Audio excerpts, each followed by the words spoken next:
এক শিক্ষার্থী নিজের সমাবর্তনে উপস্থিত না হয়ে তার তৈরি একটি হিউম্যানয়েড রোবট পাঠিয়েছে ডিপ্লোমা সংগ্রহ করতে। রোবটটি মঞ্চে উঠে হেঁটে যায়, কর্তৃপক্ষের সঙ্গে হাত মেলায় এবং শিক্ষার্থীর হয়ে সনদ গ্রহণ করে। পুরো দৃশ্যের ভিডিও সামাজিক যোগাযোগ মাধ্যমে দ্রুত ভাইরাল হয়।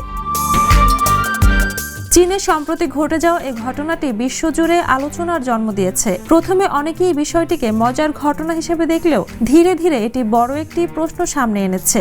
আমরা এখনো শিক্ষা ব্যবস্থায় মুখস্থ বিদ্যা আর পরীক্ষার নম্বরকে গুরুত্ব দিচ্ছি, অথচ শিক্ষার্থীরা বাস্তবে প্রযুক্তি, রোবট ও উদ্ভাবনের মাধ্যমে ভবিষ্যৎ তৈরি করছে।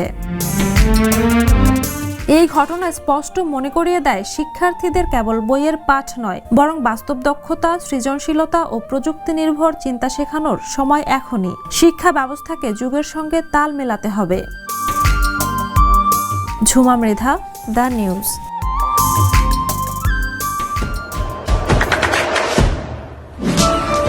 দেশে দেশে সবার সাথে দ্য নিউজ।